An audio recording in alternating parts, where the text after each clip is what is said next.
not nothing, it's just us here to answer questions for y'all and kind of explain where our head was with the change to the Pony to TPA, why we made the decision, and feedback from y'all. If y'all have any questions to clear it up. So, kind of introduce people. I'm Kevin. I'm the president of WWFL. This is Zach. This is the vice president. Amanda is the treasurer. Heather is the secretary. Steven is the baseball coordinator. Quell is the assistant athletic director. Caitlin. I know. Caitlin, I was thinking Facebook media, marketing, whatever you want to call it, person. Rachel is the softball coordinator. Michael is the athletic director. Heather is the new volleyball coordinator. My mind just went blank. Megan. I'm terrible. Megan Bell's I won't take it personal. So that's all who's here. Not everybody can make it. Some of them are still basketball game and all that stuff. So for now, I'll hand it to the baseball coordinator and we can go from there. I mean, y'all have what questions do y'all have? Is this just for baseball specific? Baseball and softball. So this is only for that meeting? So what do you have other questions? Ask them. We're here. Yeah, this is I mean, what's the difference? Let's ask, what's the difference in Pony League and the other league? What's the difference? the biggest difference. Sorry, go ahead. The biggest difference is the off season. TTA is a 10-game season and Pony is a 12-game season. Other than that, the seasons are pretty much the same. Draft is the exact same setup. There's differences when it comes to the actual field. Bases are a little different. Pitching distance is a little different on baseball. Is softball different too? Not really. Baseball is more preparing the boys for high school because 14U was, what's their footage? It's definitely different than high school. So if you have a 14U player playing with us, then they go play, because some of them are freshmen, then they go play high school ball. It's a longer distance in high school for the bases and the pitching mound. So it's more about development to get them to that next level. Plus, TTA has closed bases for 10U, and Pony does not, which does not prepare the kids for stealing and leading off and things like that. So it's really to help them get to that next level, and more of it is on the baseball side. The softball side's not really a whole lot of difference, but as far as the regular season, like I said, that's pretty much all the same. So the seasons is still the same. We added 2 more games to the season. Season will start a little earlier than TTA does, and it's mainly because of the off season. So the way it works is, the way TTA worked is if you took first or second, you were allowed to go to a divisional tournament, and then depending on how you placed there, you got to go to state. That was it. That's all they offered, and then if you didn't make that, you had no choice. You could pick up 3 kids from your division. So a lot of complaints we had last year was Whitney, the groups that made multiple teams last year didn't get put in the same division. So we had a team that got to go to division and state, but they couldn't pick up any girls from Whitney. They had to pick up people from their town. So we had some girls that did get picked up from Whitney from other towns, but that was the only option. If you didn't make it, your baseball season's over. There's no choice. So if you have a group of kids that want to keep playing, we're making them go to select or making them go play travel ball because that's the only option. We couldn't offer anything beyond the division and the playoffs. So Pony, the difference is now is when the season's over with, when the 12-game season's over with, we take that same group of teams and we do a tryout for All-Stars. And All-Stars is whatever you want to make it. So if you have a T-ball team that they don't want to take it like 100% serious, but they kind of want to start dipping their toes into playing, they can go play a All-Star tournament.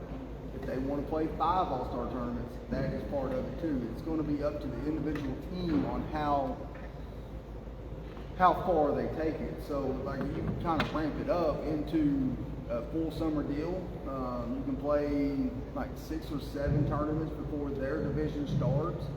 And then from there it goes from the division, it goes from there, you play so high, you go to the regionals and the regionals in the state, World Series and all that stuff. That is, if you want to take it that serious, you can. If you don't, you can just play the 6 open tournaments, and it's kind of spread out from when the season ends. April. May. I mean, right now it's May, so from like June to August or whatever, you could technically be playing All-Stars all summer. If you are a group of kids and a group of parents that want to take it that serious, they can. But if you wanted to take it that serious, why wouldn't you just put your kid in select ball? This is the in-between stage of that. So, I mean, select ball is select ball. It is what it is. I mean, my kid plays select and rec at the same time, so I'm not bashing one or the other. The biggest thing is like, I'm a believer that if we want to have a town of kids play together, and that's all they want to do is play with their friends, if they're going to play high school together, give them the opportunity to play a couple of tournaments throughout the year together as a Whitney town. If you have a kid that is serious and this is what they want to play and this is what they want to do, they're going to go to select. There's no way to keep them from going to select. That's what they're going to do. But you look at this little town that we have here, we have 2 big select baseball teams in this town, and they're taking 60 to 80 kids out of the program right away. And then we have us that is trying to do this too. If we can keep kids together and take those kids, and like as the older kids want to go do this, and they know they're select heavy and they're playing select, and they want to play together with their friends, they can go play 2 tournaments as a Whitney town just to go play for fun. And then disband. They don't have to keep playing. There's no guarantee that you have to play all summer. There's nothing. It's just go play your couple tournaments as Whitney. And then the ones that want to play all summer and play select, they can. And if you're playing T-ball coach pitch or first year kid pitch, you might want to play all-stars instead of jumping out there and spending that money to go to select. That's how you're going to dip your toes in to see if you want to go to that level, because then if you make that jump, you go to select. But most of the time, once you go to select, you don't come back to rec. You stay select. This is kind of my deal. I'm not speaking for anybody by no means. My daughter plays softball. She's a part of that one individual team. And the last 3 years went to a state tournament 2 times. You know, and they just played their last deal of volleyball. They're working on their basketball season right now. You know, they're competing right now in a league that you'll be competing in middle school and in high school, correct? So you're competing to go to a district, play for a district championship, regional, have that shot at state. So that's where I'm coming from. Why would you kind of veer from there and not let them do that? It's the same thing as just playing all-star tournaments instead. It'd be like the end of the year tournament at the end of basketball season where they hold a tournament. But now it's just we're holding multiple tournaments, and that's all it is. So the Pony League can go to a state championship? There's a state championship for Pony in South. Now, is that something the Pony League's going to pay for? Is that something the Pony League pay for? Pony League will pay for, or like us pay for? Yeah. That stuff we got to work out. To be honest. Don't you have to be invited to it though? You do have to be invited to. You have to How earn many your way tournaments to. would you have to pay for out of your pocket just to get an invitation? You technically don't have to play any of them. You can go straight to the divisional tournament. That's what you want to go to play division. As long as you place high enough to go to region, then you go to region, then you go high enough, then you go to state. It all depends on how you do.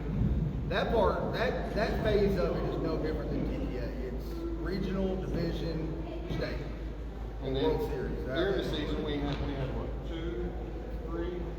Last year it was division, then we hosted the regional here. Y'all played second, then y'all went to state next. So it's just those 2 tournaments. Yeah. Same concept. They're just going to be bigger. So. And if you think about it, I mean, it just kind of gives more of that, it gives more of that old school all-star feel, like back in the day when, you know, some of us played. You get an opportunity to make a true all-star team. Like he explained earlier, Whitney teams were split up in different divisions last year. So you had a Whitney team that made, you know, if you had 2 Whitney teams, one's in the North Division, one's in the South Division.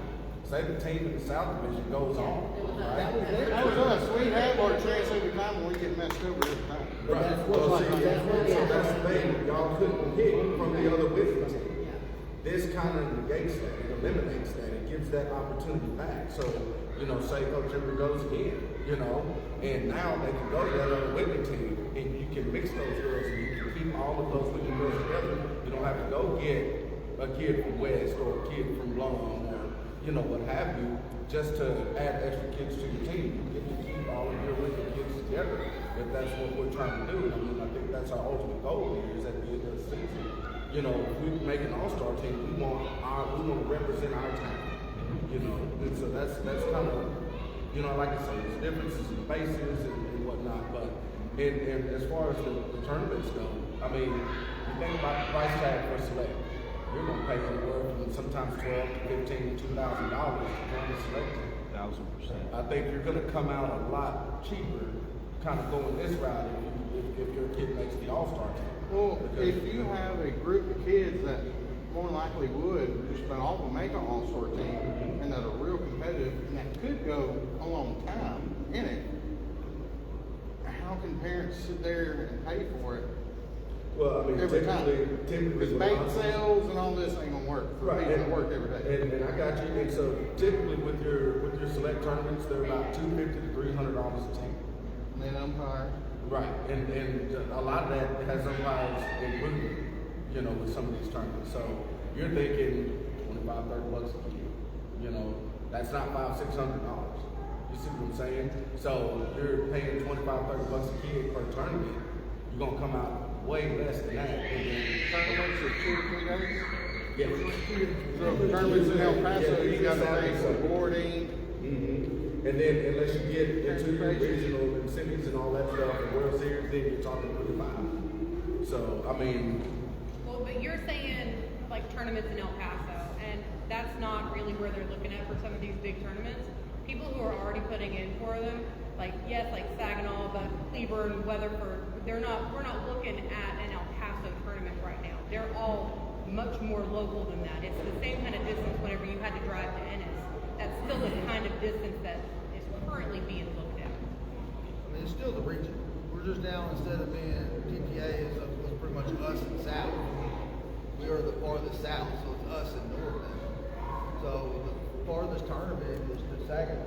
Saginaw as far as But you got Cleburne, Weatherford, Granbury, Glenrose. So they're all still kind of locally here, but that's for the big tournaments, you know. So, like I said, it's up to each individual team on if they want to take it that serious. I've told you before, this decision really not going to benefit your I child know, or my that's child. why I just have all these questions. It's not something like if your kid's about to age out. I mean, an all-star team is fun and awesome, but most of them on the baseball side is already select heavy. I mean, they're already in that select thing. They're already not playing for this. This is a decision based on if we can get a T-ball team to stay together longer and play together, or a coach pitch team. They're going to benefit the most. Maybe that first year. They're worried about the little ones. Yeah, the older kids. I mean, we're kind of late to the game because I mean, right now if we make one team at 12U, that's our all-star team. But now we do have the option of like if we have like our 12U baseball team, there's only 4 of them that want to play all-stars. They can go join Rio, Grandview, or Cleburne for their all-star if they wanted to. That's an option. If we can't produce an all-star team this year, so they can go play all-stars somewhere else. It's going to be the younger kids that are going to benefit from this. This is a 2 or 3 year out plan of keeping the young ones together. And how we're choosing and picking them. We are going to have just like an open draft. You get a lot of kids in. for your all-star team. No, all-star team or for the regular season? Regular season will be open draft just like last year. We'll do a little tryout. Coaches, their kids are protected, and then from there it's just open draft. It'll be no different. As far as all-stars go, at the end of the year, it'll be everybody that makes. So let's say we have 2 or 3 teams and they want to make an all-star. Whoever won first will be the all-star coach first if they want to do it. If they don't want to do it, it goes to this person that finishes second, whoever. And then from there, it's an open tryout. It'll be a whole nother tryout, and it's up to that all-star coach to make their team.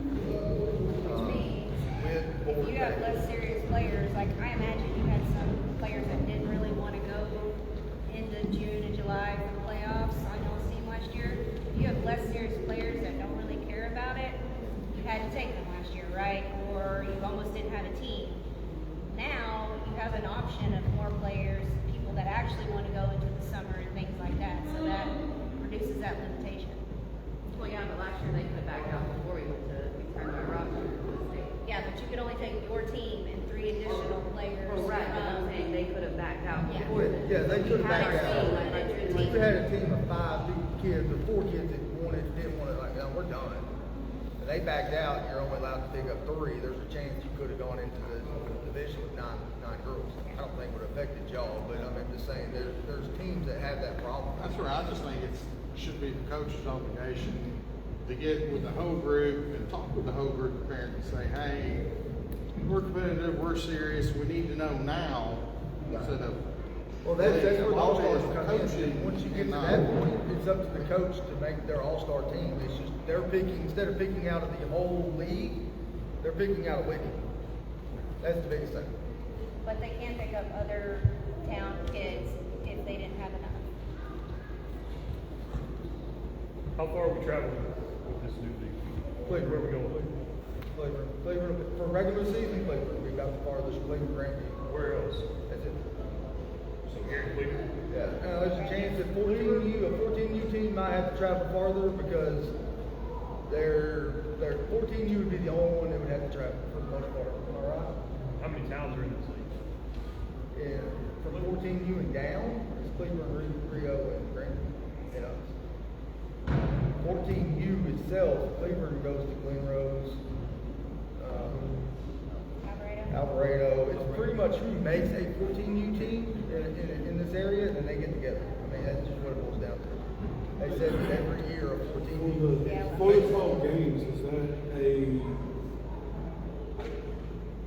coach gets to pick the games, or is there a schedule like by the league? There's a schedule up Yeah, it's a league schedule. So pretty much it's Johnson and Ellis County kind of? Yeah.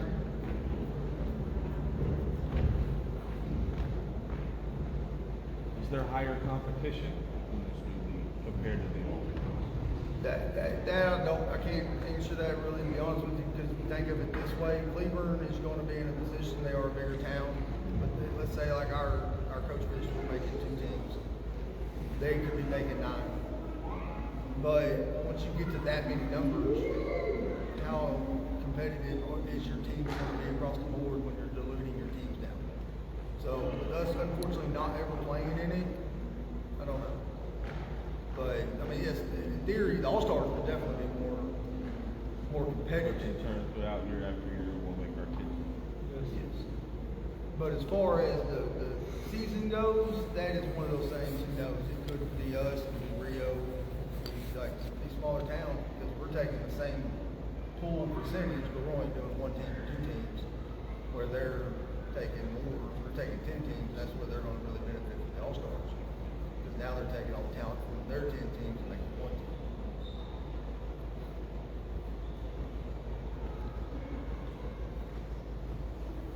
How many teams do y'all have throughout your division? Right now, like what we're currently making, Yes. we have like 10 right now currently making. And how many days a week do you use your fields? Monday through Friday. And Saturday is our developmental and champion games. Is anybody here with the WWFL? So you have to combine that using the fields. Do you know how that would affect y'all? Don't. That is something that we've tried to work out with them and meet with them, and we haven't got a clear answer. I can tell you, just going off experience, is roughly Whitney has made 15 teams in the last 6 years, roughly 15 to 17 teams. Some years are better, some years are lower, but that's kind of been the number. So we are looking at 10 right now. A couple teams are right there on the threshold of making 2. We're going to probably be right around 12. And then we don't know if they're making teams. They won't tell us their numbers. So we don't know if we're going to get any kids from them to make our numbers back to 15 or whatever. We just don't know. But as of currently sitting right now, if we stop at 12, we kind of expect them to make 3 to 4 teams, and that's where they're going to be. And then we'd have to sit down and work out a plan of some sort. But until we know that number, it's hard to make a plan because how do you split up fields when we have 90% of the teams and they have 10%? And then when rainouts come in with two different leagues, like we get them rained out, they get them rained out, then how we make up games when we can't communicate with each other. That's gonna be the challenge anyways, because Hillsborough schedules TTA games, Cleburne schedules pony games, and they, honestly, they're not gonna care about our problems, right? They're gonna schedule because they have hundreds of teams to schedule, and they have hundreds of teams to schedule games, so making that work is going to be challenging, I'll be honest, so I don't really know what that's gonna look like. Sorry, No, go ahead. question. I know that y'all, have a concession stand. How would you work with that on the concession? There's a lot of stuff that we have to figure out. So just for transparency, out at City Park, we own all the bases. We own all the mounds. We own all the equipment, the chalk machines, everything out there to make a baseball field a baseball field. That's just the field part. As far as the concession goes, we own all the coolers that are in there, all the ice chests that are in there, all the equipment that's inside the ice chest. That, every bit of it's ours.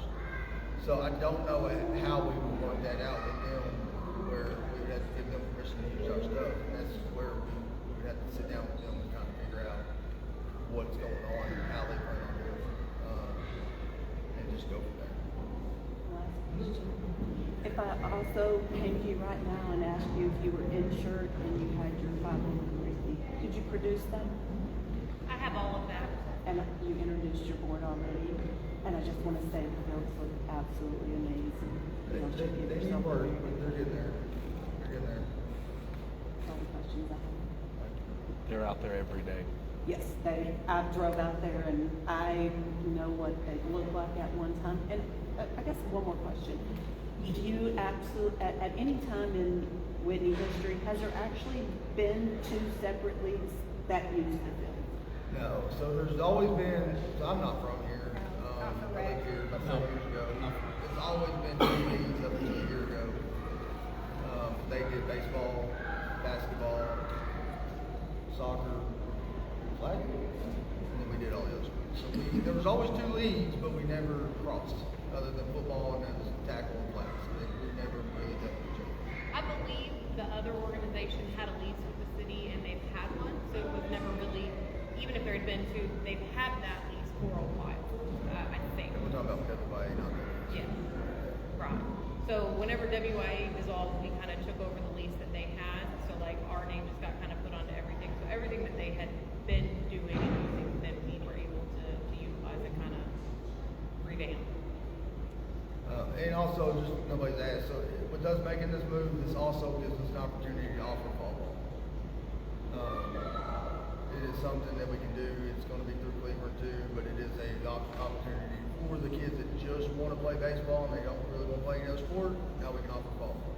I'm also going to say, he keeps saying baseball. Yeah. It's softball. Softball doesn't have any select league They don't. here. We have to drive to go to these things. So this gives the girls an opportunity to have that softball extra time. Like my child, she's not here, but she's never gotten an opportunity to be able to do that because everything that's select I can't find, or you have to go to Waco, or I have no idea where even to start. And this gives her to where she could go onto an all-star team and she could kind of get it going and we could see those things. There's so many baseball select options close by that our boys get to utilize, and this is just something that gives the girls something that can get them to also have ball or year-round tournaments or whatever else you have. But the girls are going to get their part that the boys have already kind of been getting to dip their toe into. Took me how long to say it?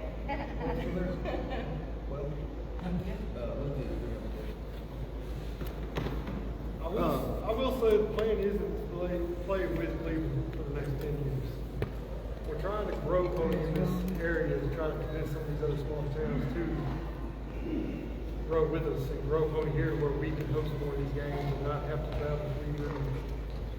So why wasn't this like a community decision? Why was it just y'all's decision? We've had several meetings about it and posted about it. We even had Pony come down and post it and had a meeting like this. Nobody Well, I showed haven't up. heard anything about it, so y'all just said it was done deal. Last time I heard something, we were still playing softball last year. That was the last time I heard. That's when the discussion did start, was last year during TPA, was we were taking everybody's concern of what they were complaining about, and they said, well, there's no other option. So at that point, we started looking at other options, and Pony was the only closest league other than bypassing a lot of other towns to go to other leagues. And we started addressing it then. We've had open meetings. We posted about it. It's just one of those things that everybody gets consumed in other sports. And it's just one of those things that we have posted about it, but we were in volleyball season, we were in football season, and we were all that. And nobody just really was in the mindset of baseball, softball until baseball, softball came around, and we've already had to commit to that. And to piggyback off of what Steven said about the other towns, we do have other towns interested, but they have to see how it goes with us this first year, but they have had interest in it, so that's what we're hoping is we have a good year, we bring them over with us, and then we start, having a few other towns included.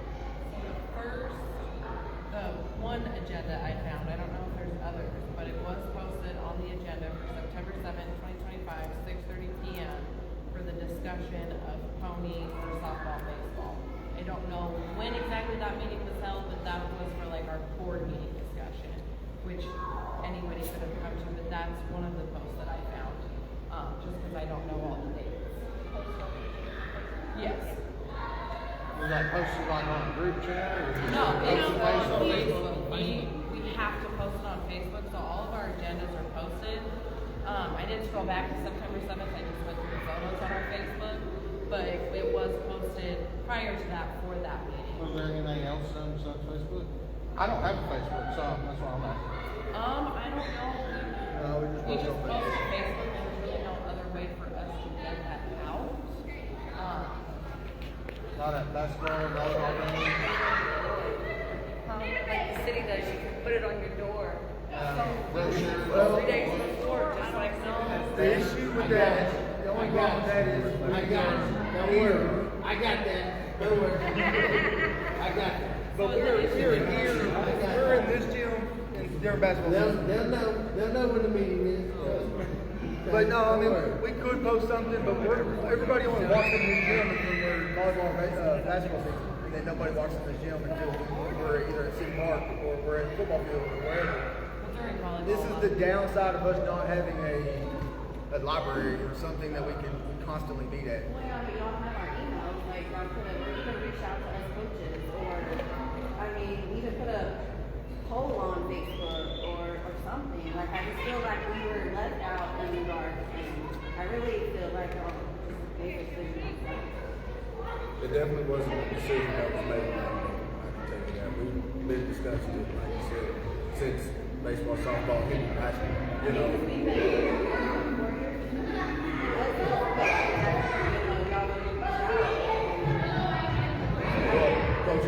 Coach Emory didn't come to our last meeting. So we were able to kind of explain some stuff to hopefully ease their minds on the decision. And I mean, I get what you're saying completely. I mean, and that's, this is all you learn from things, right? And this is, our first time going into this pony thing. Like I said, the decision wasn't made lightly. We all came together, and I mean, we talked about this for hours. We might have spent an hour and a half to 2 hours during some of our meetings, making sure that we looked at every single thing when it came to pony, and weighing the pros and cons between that and TTA, TTA, and making sure that we were making the best decision we could for the kids in this community. And I think at the end of the day, our ultimate goal is to make sure that our kids in this community are playing sports together as long as possible without them having to go and search for other teams and build chemistry with other kids and other students from other schools, and then try and come back later when they get to junior high and high school and start trying to build that chemistry again. And I mean, that's kind of what we're looking at too, is the long-term effect. And like Kevin said, a lot of kids that are aging out of the program may not benefit from this, unfortunately, because we're just starting this. This is, and who's to say, like, you do pony and say it doesn't work the way we want it, then we go back and we make another decision. I mean, that's kind of the way these things work. But I mean, we really feel us more that we made the best decision in the interest of the kids for softball and baseball in this community, for them to be able to play together, to where we're not having to split them up. They're having to go to different teams gives our coaches more, kind of more freedom to make those decisions as far as who plays for them at the end of the season. You know, your 12 games are going to be about the development of these kids. And that's what we care about. We care about 12 games of development, of them learning, them knowing the game, and then getting accustomed to the game the way it should be. At the end of the year, it's all-stars. So you work for that. You go to those tryouts and you show these coaches what you have and why they should keep you. And these are the things that we want to teach our kids. We don't want to teach them that everything's just going to be handed to them just because they're already on the team. You know, you get to all-stars, it's, hey, you got to work for it all over again. Let's go to a tryout. Let's see what you really made of. And let's go from there. And then from that, if that coach wants to keep going and keep building that team chemistry with that specific group of players, they have the option to do so. And I think that's what we were looking at when we made that ultimate decision. I have a question for you guys, just because I don't understand, I don't know what the reservations are, the difference between Pony and TTA. So I can sense that you guys aren't happy about the change, but I'm not on the board, by the way. But so why are you unhappy? So it helps other people understand really what you're seeing the differences. Because I don't know. I really. No, I'm not saying I'm not happy. I'm just saying I just felt like as a community member, with my child being in the WWFL for how many ever years she's been in it, I just don't feel like we were included in the decision when it should be about the decision. You know, and it is. I'm not saying it's not. I'm not saying that. I'm not upset or anything. I just wanted to know. That's totally cool. I was just asking. Yeah, I mean, yeah. if you have concerns, I obviously as a parent want to know what those concerns are, so I can obviously make the same. I wasn't able to make it last meeting. I got you. Give it a little insight. That's why I came today. They are probably the most affected group out of the last 3 years, the last 2 years. Yeah, that doesn't help us any. We're that group that kind of. They did benefit Goes a from long the way. WIA to the WWFL merger. And then they got to make their team last year, and now we switched on them like we switched. So, I got a question. Is every other town, they have drafts like we have the drafts every year? Is that the rules? You have to, you make multiple teams against each other. Are you talking about Pony, like our Cleveland and all that right now, or are you talking about? I'm just talking about in sports. Season day, you're like 8 players in tournament. PTA is the only league out there with retaining players. They actually, those kids have to stay together. It's like if you were coaching a team, you're allowed to have 8 young players or no more than 10 or something like that. But you had to have equal amount pretty much. And those returning players stayed with that team. Being coached, they still stayed together with somebody else coaching. Yeah, that's my biggest deal is having to retrain other kids every year. You know? These games, as long as you coached in divisions, as long as you're in the same They division. stayed with that, so as a unit, the team stayed together on TTA. So even if the coach went up and the kids that were on that team, say AU, they stuck together. So 5 of them didn't move up, those 5 stayed on that same AU team. And then the next coach would take that team and add to it. And they entered the draft and they moved up. This one, everybody will enter the draft every year. So we got started over all again, pretty much. Yeah, every year. And that's just at the end of the day because I don't necessarily want to call it an in-game, but your all-star thing, that's where you get to kind of bring those kids back together. You see what I'm saying? So you spend that 12 games developing kids. No matter who those kids are, you spend that 12 games developing kids. We all know that some kids are going to be better than others. Some kids are going to develop faster, some kids are not, you know. But you spend that 12 games developing those kids, and then you get to all-star, you get to bring the best of the best back together, and they play. It takes the pressure off the season, so where in theory a coach might be more willing to play and help somebody grow than it does, oh, I have to win tonight. If I lose tonight, I'm not going to the playoffs.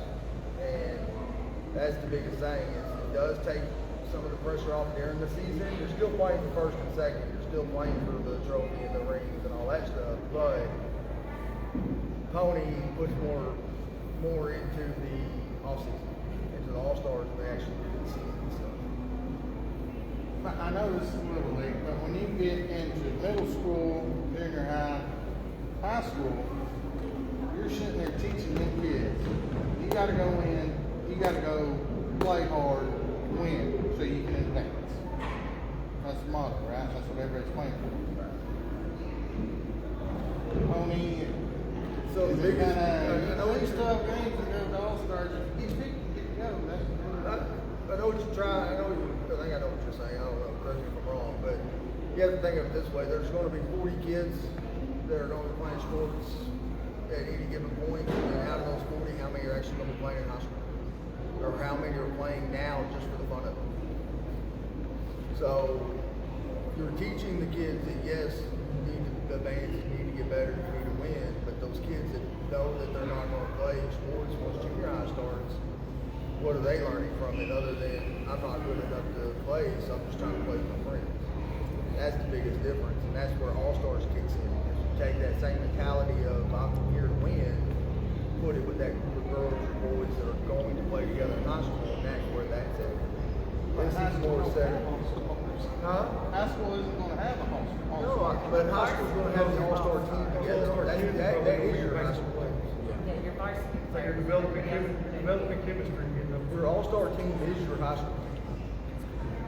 Not your, think of all-stars your varsity, your season is your JV, your freshman team or whatever. You're developing them to get to varsity.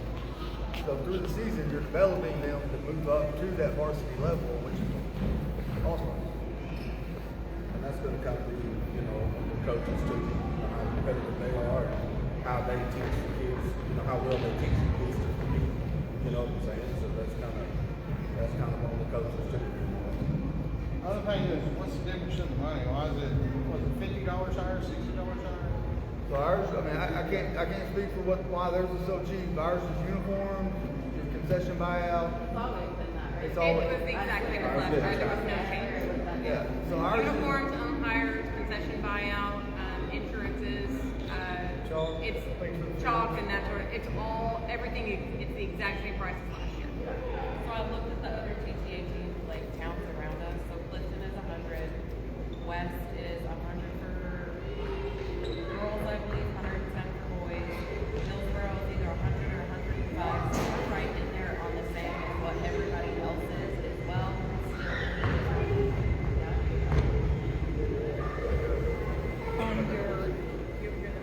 On your $100, on the $100, if somebody asks for a breakdown, would you be able to produce that? He says yes, so I'm gonna go with him. Yeah, we show where uniforms and the concession buyout. I know that's been one of the big questions is the 40 to that, So, I mean, and we can't answer for them because they're not here. we can't, but we can tell you, like, when we host, the host town is paying for the refs. So, when you think about it, uniforms, concession buyout, none of the parents, well, baseball does, some of the parents do have to work for baseball. But that goes towards that, it goes to the refs, it goes to a lot of stuff. I know where our $100 is going, I couldn't tell you how they're making it work. Would you say that the $50 difference could be the fact that they don't own or house any of the equipment or have to pay for any of that stuff, and this league is taking that on? I can tell you, just if we break down the numbers, baseball is a break-even sport if it's ran right. You're not going to make money on sports. Football, we make money. Basketball, we make money. Baseball is the only one that we're hoping that when the season ends, we have the exact same amount of money in the bank account. I know there's been several years in this town where baseball, that number is dwindled, and you're hoping to get to a sport that makes money. So it's one of those things. Registration, if you wanted to make money on it, should be higher just to make money. With the All-Stars and tournaments at the end of the year. So I know you got the just regular tournaments, and then you have your divisional, your regional, state, and World Series. Say we have a team that can make it, that's made the state before. What kind of travel would that be? You know yet? Say we made it to the World Series. Where would that team have to go? It depends. Every year is different. I know my sister was on a team that went to the World Series in South Carolina. That's where they hosted. I know that it rotates everywhere. Who knows where it could technically be? It's one of Little Saints, if you have that wanted to go, everybody in this town will figure out a way to help out and make it happen. You get to the World Series, you're playing other states, other countries, it's legit, so you're gonna be out of state on that. As far as all the way to get to that point, you're in Texas. And that would be something that y'all as the board would step up and try to get them. We would help out funding as much as get them there. physically possible. We would help out on a big tournament like that, where it's a big deal, like a once in a lifetime opportunity. Yeah, we would do whatever we could to help. I'm not saying we would be able to fund it, but we would do everything we could to Fundraisers, help. community events, things to help raise funds so we can all support that particular team.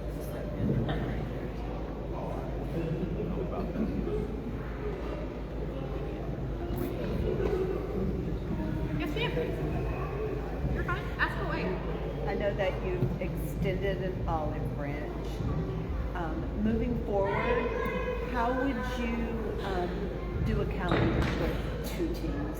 How would you propose to do it? Which So no, right down the city park? Yes. I don't know, to be honest with you. It sounds like it's gonna be put to the park board, to determine all usage and all that stuff. And then from there, I don't know. The one thing we do have to get clarification is how it's gonna get broken down, who's gonna get 100% usage, who's gonna do all that. If the contract stays, I can tell you, if the contract stays exactly the way it is, then it would be them approaching us, just like any other organization that's used that field since we've taken it over. And we work out a deal with them on this. We have practices on these days we have free. What do you need? I mean, it could be as simple as like, I need a practice on a Tuesday at 5. We can make that work around it. But then it comes down to how many teams we're talking about. Like if they're making 2 teams and that's all they're making, then yes, we'll figure that out.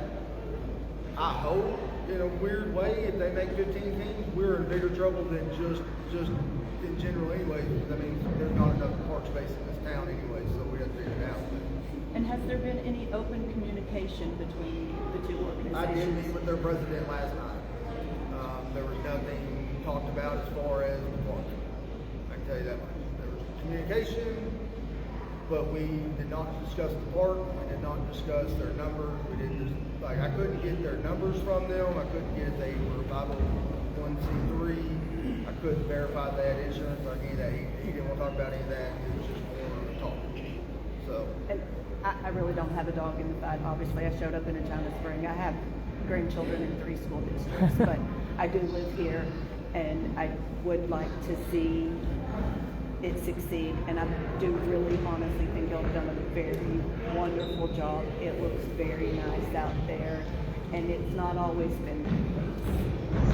And I want to say, a lot of people think like, oh, we'll just give them 2 fields. Give them 2 fields and then y'all can have some and then you can have some. Everybody needs to remember that the city the park has different field sizes, different base sizes, different outfield sizes. So depending on what age groups each one makes, you can't just say like, okay, well, all of them can have Frankie and you can have that. Because, I mean, if we have a 14U and they have a 14U, then we both need to be on Frankie. So it's not just like, okay, well, you can have these 2 fields and we'll have this. That communication won't work. So you can't just be like, well, we'll give you all these 3 fields on these 2 days and make it work. It'll have to be more of a calendar with open communication. This is what we have. This is what we need.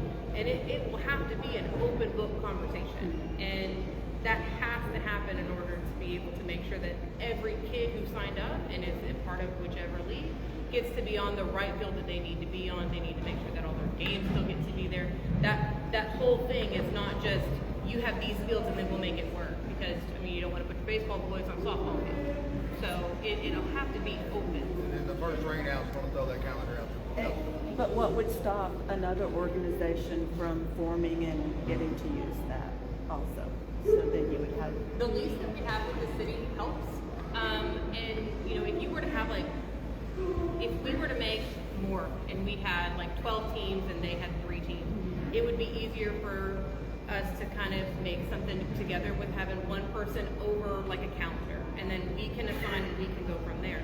But it's, I mean, you can't stop anybody from coming in and starting an organization. Anybody who feels the need to want to come in and make their bylaws and do that, you can't stop anybody from wanting to do it. But when you have all of these kids. We're already at 100 for just us, for just this sport, and that doesn't include the fact that we've got soccer coming up and flag football coming up. You have all of these kids that we work around and schedule and make it work for this city park. And so if you have all of these sports, towns, organizations, ages, boys and girls, everybody, you need to make sure that you can kind of have someone who is able and has the time to make that schedule, to make sure everybody gets fair and equal time to practice and have games and everything else. I know whenever WIA was over there, someone else was working on scheduling, and it can be a beast. Whenever things start raining out and fields start flooding, you have to have someone who can, and it's hard, especially if it's not open communication. The difference, like Hillsborough has employees that will call a game. Like it's up to the city to tell the association they can't play. We don't have that. It is up to us to go out there and say these fields are not playable. So then you run into if I say they're not playable, but they want to go on a field and tear them up, and we got games tomorrow, who's going to be responsible for getting the field playable the next day? There's a lot of stuff that goes into it. The way the contract currently sits is it doesn't say nobody can use the city park other than us. All it says is y'all have to work with WWFL. During the term of this agreement, the association shall have a first priority right to use the facilities to conduct its athletic programs, which will include practice and games for organized baseball and softball during the season March 1st through August 1st. So it's a first priority right to use. So like we had an organization that came out to us during this and said, hey, we would like to use Frankie on the nights y'all aren't using it. And they were willing to help. I mean, some of the changes that's happened to Frankie was not us. That was that other organization that stepped up and said, we want to help keep this field in good shape and we want to use it. So they came to us, we worked out a deal, we were all comfortable with it, and they used the field. We can tell them that. We've had some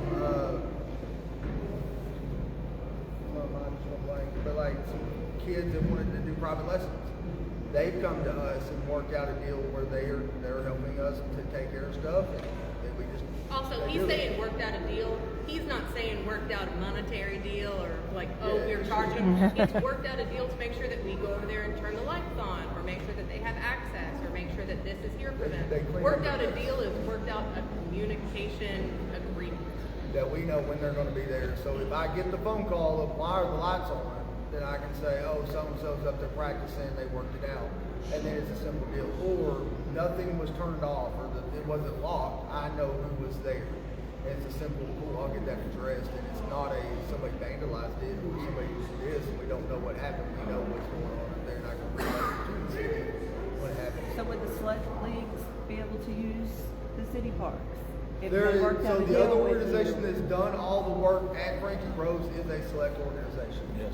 They have done it. They're the ones that have done it. But they reached out and they know that they're not asking for that field if we have it first. They are working around us.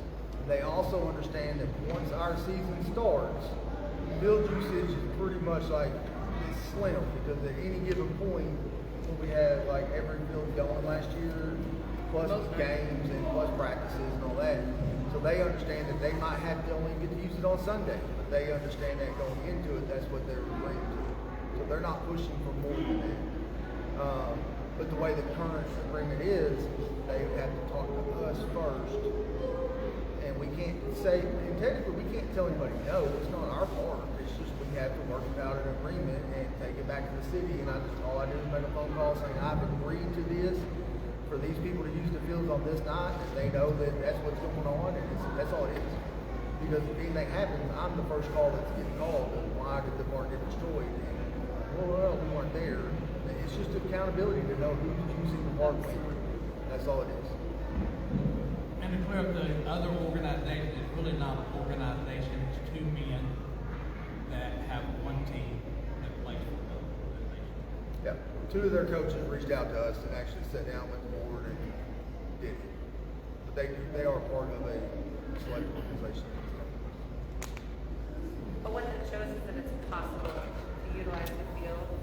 The communication is there, and then you can work it out. There's enough information for everyone to make an educated decision. So is it going gonna get worked out? Because as of right now on Facebook, all the junk that's been going back and forth is everybody's just arguing back and forth. We technically have the lease until the 31st. We were But supposed it hasn't got renewed. No, we were supposed to this week, but the weather played into that. There was supposed to be a special council meeting tomorrow, Friday. It was supposed to be this week. We were supposed to have a Parks Board meeting last night and a special Parks Board meeting Thursday night, followed by a council meeting. But there were notice requirements that were not met. So those meetings had to be canceled. So we are meeting next week. They just pushed everything to a week, and then it's going to come to a head next week.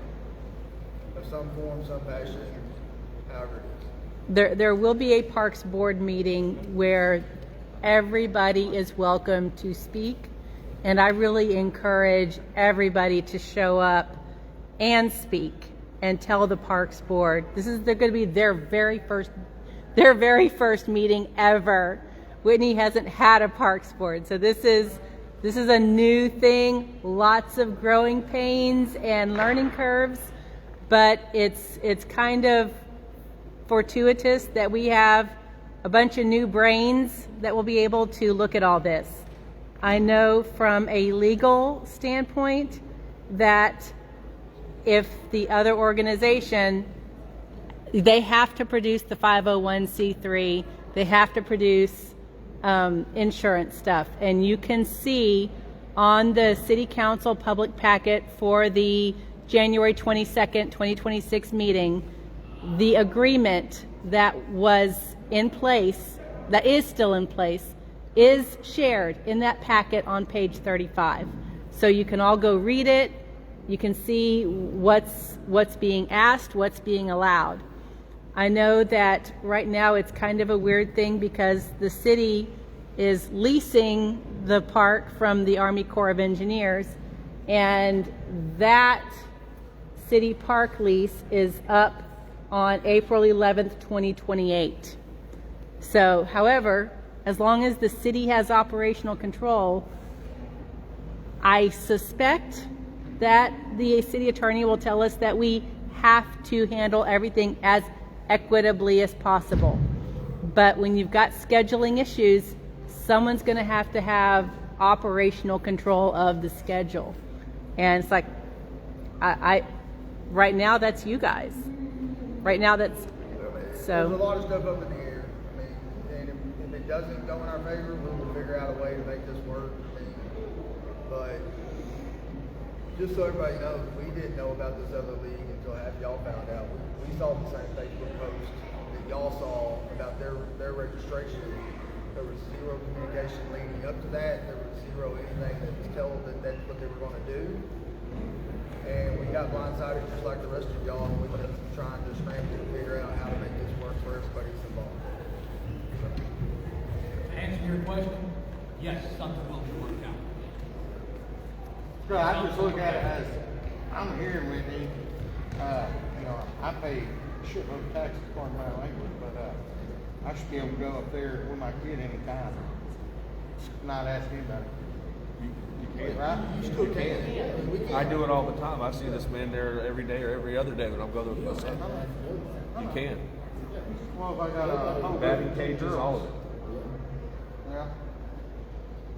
You can go up there and play tomorrow and play all that stuff. Yeah. I don't know, but I'm just looking at, there's also going to be a lot of kids. If it's all about kids getting booted out, if you go for another one, because I don't think everybody's going to be able to conspire in a short period of time. It's going to be a big headache.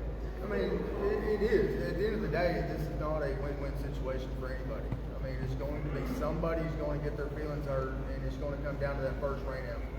Leading up to the only saving grace is there is what, a 4-week time difference between starts of the season. So leading up to before they start, we're hosting, and technically all we're working around is their practices. Once both organizations make teams, we have to work out a rain schedule. Luckily, we only rained out twice last year, but that took a lot of work to make those fields ready to get where we only had 2 rainouts. So if once that first day happens and both organizations are affected by rainouts, that you throw everything out the door and feel that you're going to get hurt, because at that point, who's more important? Who's going to be able to do it? Because you have this organization playing a game on Frankie Rose, and this organization saying they're playing on Frankie Rose, and they're both going to show up at the same time. Who gets it? Practices can be worked out. I mean, at the end of the day, it could be, I have a game, I'm sorry, you can't practice. Sucks, go out there in the grass and you have to practice, but the games are going to be the problem. What was their major reason for wanting to break off? Your guess is best about it. So if they have 3 teams, why not just say, hey, bring your team, join our organization, keep your team over there? You know what I'm saying? We've asked, they won't respond. When they first started posting, they were posting that they were going to play at Parsons Ranch. They've also since posted that they were going to use facilities around Whitney. City Park was just something that came up into the picture about 2 weeks ago. Well, I'm sure that they're trying to stir the pot. They're using takeover. Yeah, they're posting that they have indoor facilities and everything. So they're posting that they have all these other facilities. Now they want City Park. And City Park is just now becoming an issue in the last probably 2 or 3 weeks since all this has come to head, because y'all see the same. We have not spoken about this with any of them. Y'all, everything on Facebook is the exact same information that we know. Now, people have tried to reach out. They don't get their messages back, or it's a completely separate party who's not with the organization that's speaking to them. So, I mean, we're trying, but I've had 2 meetings set up with them and they've canceled twice. Last night was the first time I actually sat down with their president and we had a conversation, but zero baseball field was even talking.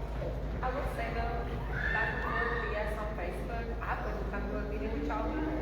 I mean, I personally, like, I wouldn't. The back and forth, like, it's probably not going to be a welcoming meeting. They know they're going to get chewed out, and y'all are going to be unhappy, and they're going to be unhappy. I probably wouldn't come either, because I would have hurt some feelings, for sure. That's just, and I can't speak for everybody on the board, but I know a lot of us have not posted. Like, for me personally, I've not said one single thing. Shelby, this is a WWFL meeting that was open to the public. Who calls just about every single week that says, hey, what's the update? Do you know anything? What are the numbers? Like, is baseball making, like, you need to bring some of, like, the kids from the select team over to, like, help make teams? Like, what are we doing? And I have to go, I have no idea. I don't know. But for me personally, I refuse to say anything, because that's just who I am, and it just creates a lot of problems. And for other people, like, we can't stop people from posting on their personal Facebook, unfortunately. But I know is WWFL, because Amanda and I are the two that read posts on the Facebook. If somebody goes, why didn't you post this? I wasn't going to. And it was just plain and simple of like, you won't do that on our Facebook or anything like that. Yes. My biggest deal is, to me, I've been here a couple of years, but the people that started that organization are bittersweet against 100% of y'all. And that's the reason for the organization. In my eyes, it's not for the kids, it's for their own personal benefit. If I had an issue with any of y'all, I would still want my daughter getting the best out of it, whether I'm coaching, on the board, not on the board, whatever. You know, to me, it's more of a personal issue against all y'all. Not with the kids. So that's just my perception. The Parks Board, I guess I'll address it, and she may be able to answer this. So if WYA and you wanted to come and y'all both wanted to ask questions that night, where it's not really a hostile environment, more of a, maybe your questions could get answered in a nice way for everyone, would that be an option for both sides to come and ask I'm questions? on the Parks Board. I am the only. Well, at the Yes, time, it's because you're. At the time, because they weren't an organization, and the Parks Board is written that there's a representative from WWFL. Yeah, and I don't know how that'll get changed.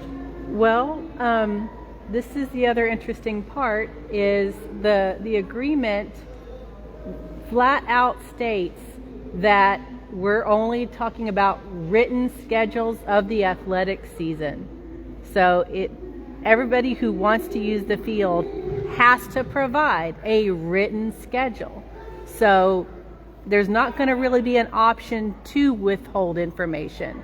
If this is information that the city and the Parks Board need to know to work through stuff, it's going to have to be put on the table one way or another. I would say that I would, and this is just me, and I have no kids, I don't care what really happens here. I just like the truth. And the thing is, I would like for both of you to be able to answer the questions, not one-sided. And I would think that coming in front of the Parks Board, and you don't even have to comment on the questions they ask, you let the other members. But then putting everything on the board. Who are their board members? Do they have insurance? Just like you. Like, I want to know the same from y'all. Who y'all are, what y'all represent. I mean, and I think every citizen in this town deserves that. We deserve to know who we're backing, and I think those are very. Was the discussion posted to be a workshop, or is it posted to be a legitimate meeting? This meeting? No. The Parks Board will be an actual Parks Board meeting following Texas Open Meetings Act. Correct. So this back and forth open discussion cannot happen. You'll have your little 3 minutes at the podium. No, we'll be able to have more open discussion. So, and this is the great thing about the Texas Open Meetings Act, is it's mostly about notice requirements. Once you have the meeting going, and we've had this happen in our council meetings also, when there's good information that people from the audience can offer, they're recognized by the mayor. They come up to the podium and they can speak. And there's been more than 3 minutes where people have come up during the discussion of an agenda item and brought additional information to the attention of the body. So I fully expect that will be the case at the Parks Board meeting especially, and even at the council meeting. As long as the parks is all open. I mean, we can talk about that offline, but technically council's not supposed to respond during open public discussions. There's a lot of rules about that. Parks is a little bit different. Well, having it part of the open discussion is different. It's But even in open discussion, you're not allowed to technically communicate. Yeah, in public comments, the only thing that council can do is address matters of fact. That's it. There's no debate. It's yes, no. Yeah, correct. The deliberation part has to happen during an agenda item.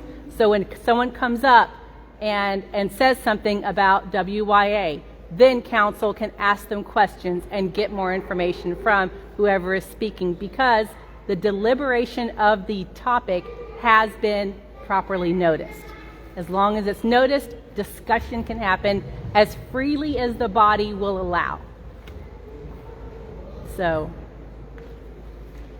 far I've been comfortable with how much council has allowed a lot of residents to just kind of jump up and offer information. So I expect that will continue, but we'll see.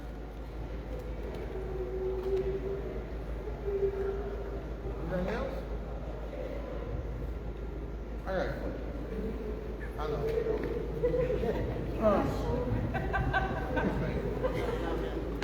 All this is for the kids, right? As all of y'all went to a bunch of kids that do play and asked them personally what they want to do and describe everything to them, since they're the ones playing. We've talked to a handful of kids, yes, and to be honest How with many you, have I'm they going had? to tell you they just want to play with their friends. My 9-year-old has no idea what the difference is. She's not gonna know. All she knows is that she has the opportunity to play in the fall, and so she's like, well, do I have to choose volleyball or softball? That's as much as half of are going to know. Most of them is parents, and we have talked to several of the coaches who, whenever they saw some of these things we posted, they did ask. A lot of the coaches that we have are excited. They played one versus the other when they were growing up and they were in it, and they have a strong preference to go to a pony or a little league or just not the TTA. So, I mean, most of the time we as parents make choices, you know, for our kids, because my daughter didn't want to play basketball this year, and joke's on her, she left it.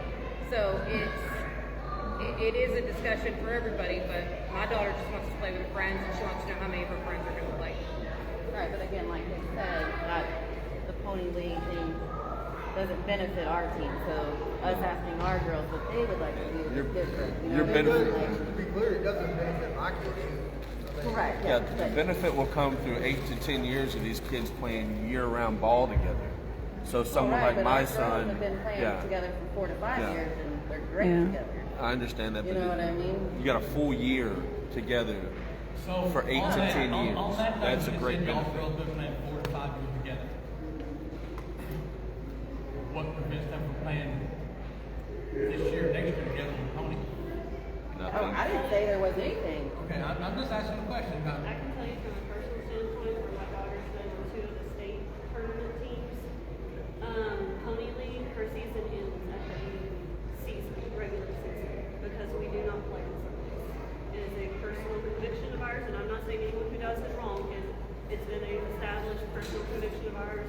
Our husband and I are leaders in our church, and so we are there Sunday mornings, Sunday nights, leading in our kids' group. She can't do the big tournaments.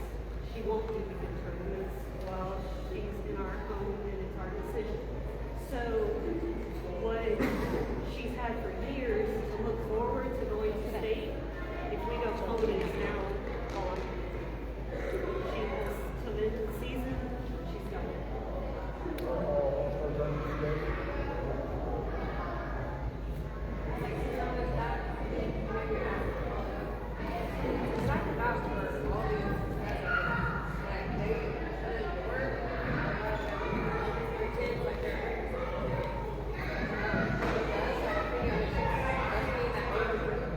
I really think like this is a big thing.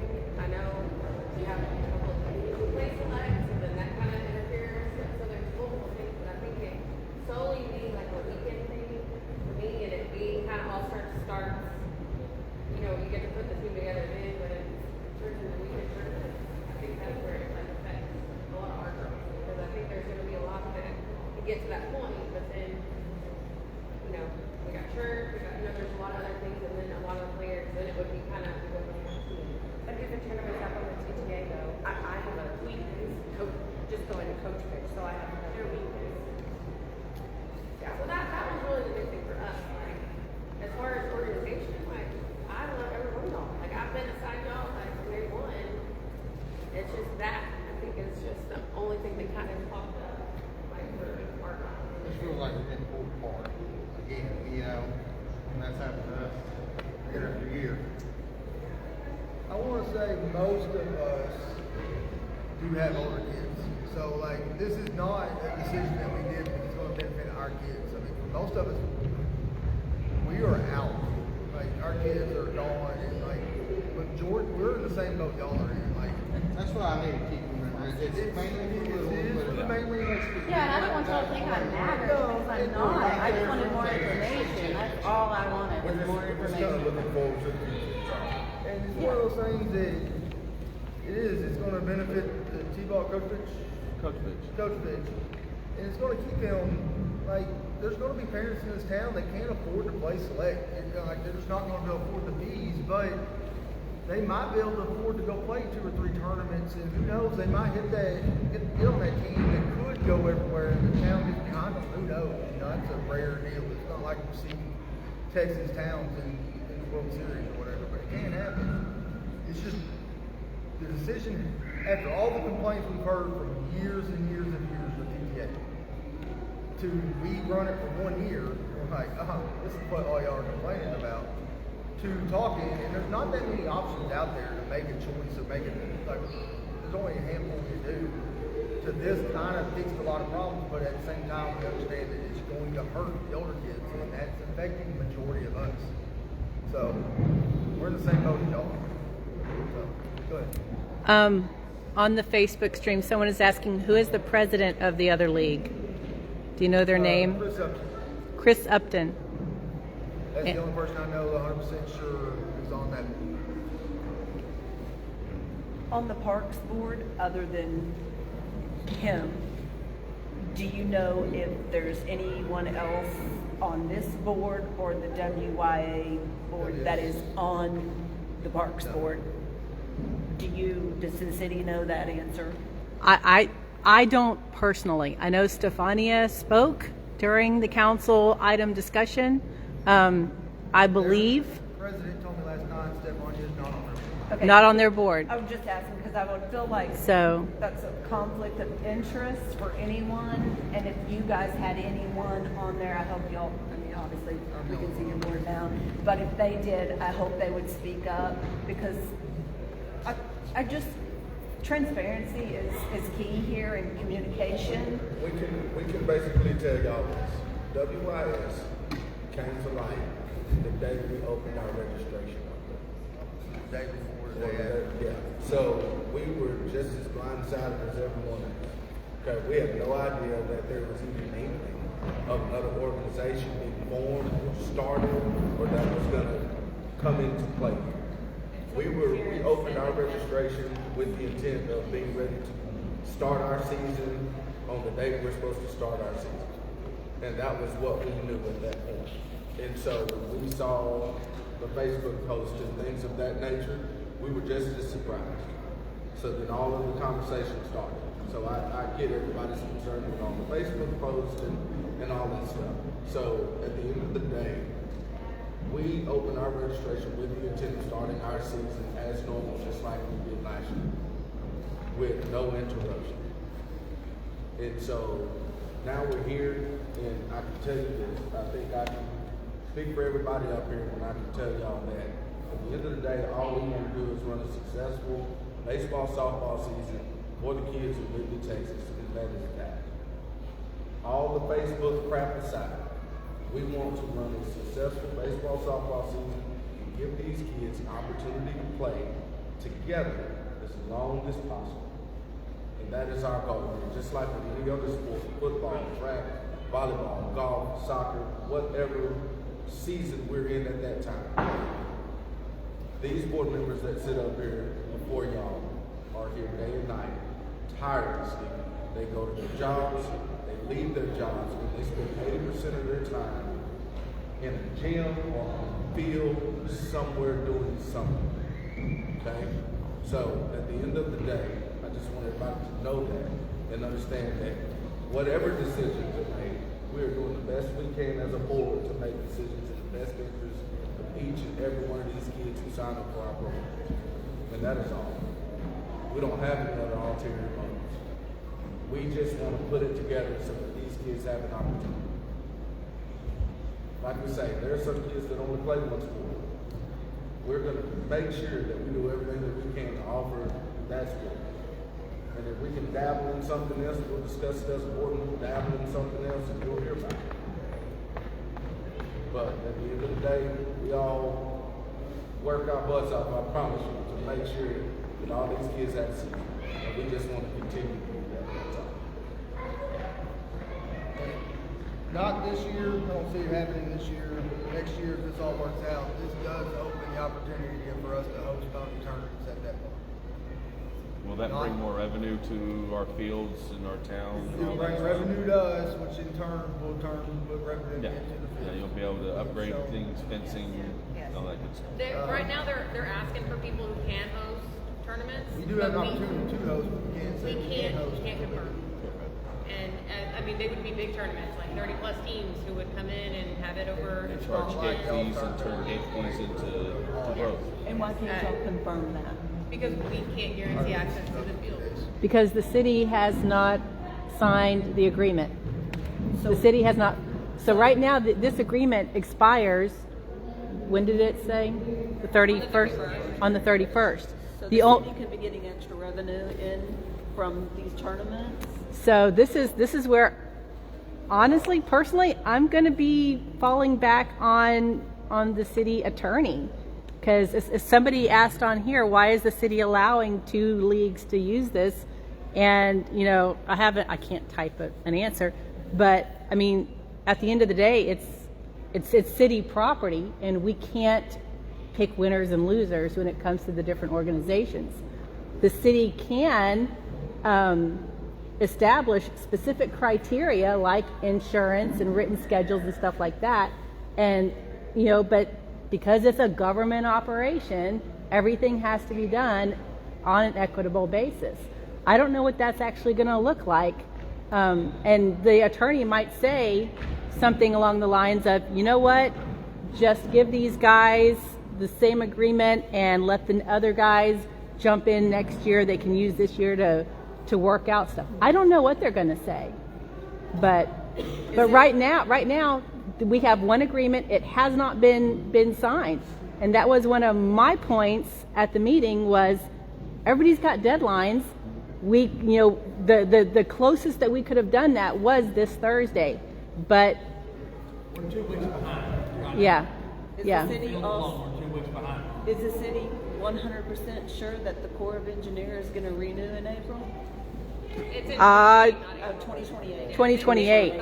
Yeah, 2028. So is that a guarantee? I ain't guaranteeing nothing. All this work in it, and then 2 years. from Well, now, and just That's another problem, and that's what the park school is actually kind of. yeah, and you know, putting on my you know personal person hat, this is a problem when you start doing stuff with government. You get a lot of strings that are tied to everything you do, and when you make improvements to a public property, you lose ownership of it at the end of the day. So that's where these agreements are going to be very, very important in making sure that y'all's equipment and specific stuff is covered, but we don't have any guarantees right now. I can tell you that based on what I was hearing Billy say, the operations, you know, the city administrator, if they don't have a written, you know, a 501c3, then there is not a second entity that is available for this agreement. Would that mean if they've applied for one and are waiting for one? No. Or does the city? No, Billy said, Billy does it show up on the state website yet? That was Billy's words. To apply for one of those is several months ordeal. So even if they would apply for it when they initiate it, they won't have it. Takes 3 to 6 months. And we took it over last year. All our goal was to continuously make improvements to that park every year. And you have. Yeah. And you have. That's Y'all have a y'all done dollar great. amount of maybe the work that y'all. It was like $15,000.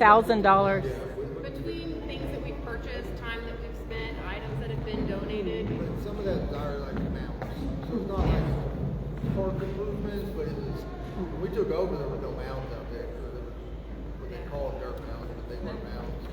Well, we've had like lots of dirt that's been brought in. We've had certain people come in and try like to level the field so that we don't have as much of like a rain delay, so that you can make sure that everything is kind of evened out. We've spent, you know, like Mike Carter, like he spent days and days over at Frankie Rose going through and making sure that everything was done and getting in there. So it's not even just board members who are doing it. Coaches who are involved have the same level of involvement and passion that we all do. So that, I mean, it's not just credit over here. There's a lot of people who have been involved and deserve that. Bases. I mean, it's just one of those deals. I mean, it took a lot just to get the season up and running last year. And there's a lot of little extra stuff that people have put in outside of like WWFL's money. Like I know for sure, like Zach and I, a lot of the flowers that are around that memorial, we purchased ourselves just because it looked terrible and, you know, the flowers and everything were dead. We were the ones who purchased the rock, like just to help out. And there, you know, there's plenty of other people that have done the same, just not even having any person a part of this whole. On your insurance, do you have to have a certain amount city? It's in the agreement. Okay. So that would be the same insurance the other league would have to. I would expect it would be equitable. Back to that equitable thing. Yeah. And that's the thing, like like Amanda said, we're ready to go. We've got all of our paperwork, we've got our insurance, documents, we've got all of that stuff. We're ready to roll as soon as the city's ready to roll with us. So So we're just, at this point with us, it's just a waiting game to see where we go from here. And we're hoping that, you know, not just the city, but the community as well will continue to have our back as they've done the past year. You know, with us running all the schools. I mean, we've gotten some great support from the community, which we highly appreciate. So at this point, we just hope that, you know, everybody continues to, you know, support us and support what we're doing for these kids so that we can continue to do something. But as far as baseball, softball, we're kind of at a stalemate until we renew our agreement with the city. And if you had children who wanted to play and money, the price $40 to $100 is the object. I was going to ask you if you had any sponsorships or anything. We've done sponsorship programs in the past, especially football and volleyball. There's a contract that we make the parents sign and kids sign. Only the board knows that there's sponsorship, nobody knows, but it's just a kind of whole deal. I think that's been, parent contract, you know, parent standards of not going out there and throwing a fit and that kind of stuff. I think just listening to people, it's the money. I mean, I've really heard people say, well, we can play for 40, you know, and when you have 4 or 5 kids, you know, that's, you know, definitely. Yeah, I'm kind of in that boat. That's why I asked that other organization countless number of questions. I've asked these guys here countless number of questions. Although I'm familiar with them, I wanted to see what they had to say comparatively. They have answered every single question in a timely manner, and if I had anything else, they encouraged me to ask more. The other organization, I will get back with you. I don't know. You get a hat, a shirt, and a jersey for $50. That is the only information I've gotten. I have asked them over 40 questions. I have gotten nothing. I don't know where they're going to play. I don't know anything. Goes back to but these people here, is key. These people here have answered every last thing that I've asked, and they've gone out of their way to make sure it was satisfactory, the questions I've answered, and giving me an answer. And for that, I thank every last one of them. It shows. It shows that they care what they're doing. And the other organization hasn't shown me a single thing, other than they have a name and a Facebook. And I can't say we do actively answer questions on Facebook. I can't say I am better on Facebook than I am on email. So if anybody has a direct question that they want to ask, I will get back on a Facebook post real fast. If you send me an email, I don't always see those as fast. I can't lie. Just Facebook catches my eye faster than Gmails do. I live on Facebook too. I get it. But if you have a question that you didn't get to ask or that you're wanting a little bit more clarification on, I had a woman who said that she wasn't able to come and she sent me her phone number and I gave her a phone call. It's no bother for us to have a conversation and answer your questions. I don't mind it. I'm happy to do it. And if I don't know it, I'll find it out. I will be the first. I don't know much about pony. My daughter plays softball occasionally. I don't do rec. I mean, that's all I do. But I'm still happy to pass it along and make sure that somebody gets back to you.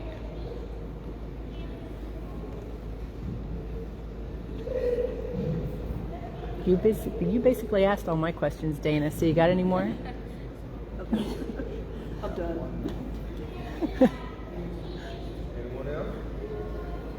All right, going back there? No powwow like you're going to ask. What, Sean, anything else? So as of now, we only know one person as part of the organization, and we know nothing else about it.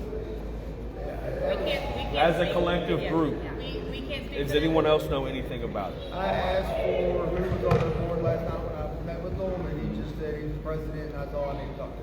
Everybody else that we have been talking to is not on the board. I know stuff has been brought up the way that we had talked on Facebook. I'm not gonna lie, there's debating us, and some of us sometimes we fall for it, you know. But that is the only form of communication that we have gotten with them is through those comments sometimes. So just to reiterate what you're talking about, in the agreement, the association must be a 501c3 organization in good standing with the IRS. A copy of the previous year's Forms 990, blah, blah, blah, must be provided. The association must have an active board of directors, including a president or chairperson, vice president, secretary, and treasurer. Members of the association's board of directors must meet the residency requirements contained in the association's bylaws. The association must provide the city with valid proof of residency. And then it goes into insurance requirements, which is A, B, 1 through 3, 1 through 9, Section 10, Section 11. There's a lot in this. This is not a one-page. This is an 8-page agreement. So the city, from what I understand, is ready to approve this, and probably would have gone ahead and approved it at the meeting if there had not been somebody else that said, hey, we have a second group that wants to do this too. How are we going to do that? So contact your council members, contact the city, and just keep asking them about where's the information and where's the meeting. I do believe they have one. I was told before last night, one president, I don't know the rest of them. It's real hard to build a league if you don't know who they are. We have to have 3 anyway, right? I know all of you. 4. You got president, vice president, treasurer, and secretary. Sometimes people join the two. So I mean, like, they could technically. We don't know. Yeah. Can't speak for them. Yeah. I don't know. Here's another Facebook suggestion. Only thing I would suggest is maybe in the future, sibling players would get a discount. We have discussed that. It's in our next meeting. Next meeting, pay attention to the next Facebook page. That'd be nice. Yeah. It's open. Our meeting I Yeah. got a couple of so them. they can come I think and talk about it. when we played with WA, there was usually like a $5 a kid discount. We went away from it when we were first getting it over there. And one of the other things that it covered was so that parents didn't have to volunteer to work in the concession. For a little while there, it was like, oh, you've got 3 kids that are planted, you have to work 2 shifts per child. Like, it was a lot for concession. And so us doing the buyout and having other people come in, it at least gave them back their time so they didn't have to feel like they needed to donate 6 hours worth of concession work or field work or anything like that. That's one of those things that they come to. I was kidding about the minute amount of money. I'm happy to pay, and I'd even be happy to donate money. One of the main reasons it did go away is when we took over, fees had to go up because everything went up, and we kept the fees the same and took the sibling discount away just to kind of justify that because uniforms are outrageous. Uniforms went So, up, fees went up. The umpires per baseball game, like each one gets about $40 to $50 depending on which age group. And so, I mean, if you have one, yeah. So ref fees are expensive to get them down here. Location. Yeah. And plus with the buyout, it just gives the parents an opportunity to keep watching the kids. You know, and it keeps them at the pits. is what we like to say, you know. So, I mean, it seemed to work out pretty well last year. So, but I mean, like I said, we could definitely discuss it in our next meeting, and we'll definitely visit that and take a look at it and see what there's in there.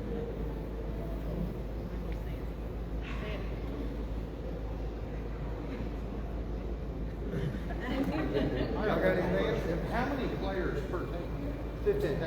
15 is the cap. So it's the same as TTA, 15.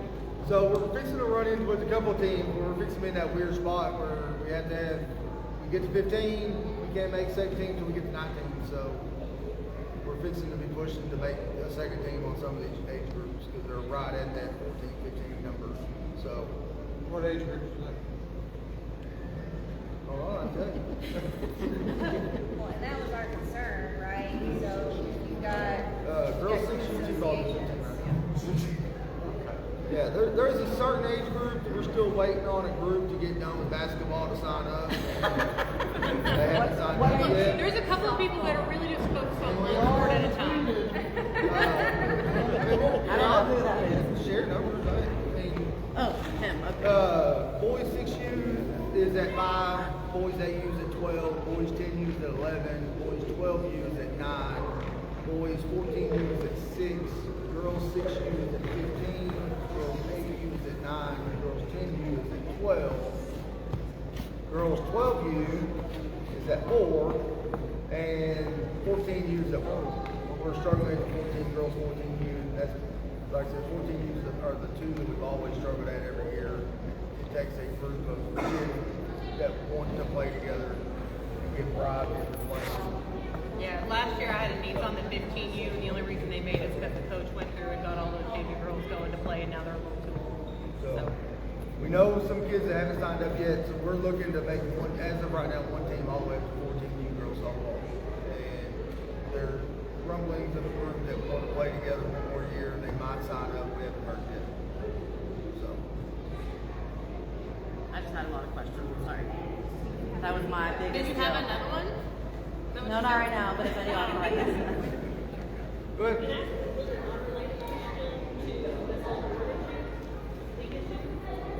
I have a kid that is doing MRIs today. They're doing blood work tomorrow. We're trying to figure out if that child can play, but I don't want to miss signups if we get clear to play. If you hit pay by check, we can get together later. Okay, that's what Once you I was trying to decide. figure Yeah, out. if you just want to reserve the spot. There's a question for the other. Yeah, there's an option in the registration to pay by check, and so then I'll get with you afterwards, and then that way if you decide that you don't want to do it, then we can just kind of remove that enrollment, or she can. I know She only has for the money. I got you. But it's just like I said, it's up in there. We've done x-rays, we did MRIs today, we're doing blood work tomorrow to try and figure out what's going on. So I don't want to commit, but then at the same time, if I don't commit, she's going to be very ticked off at me.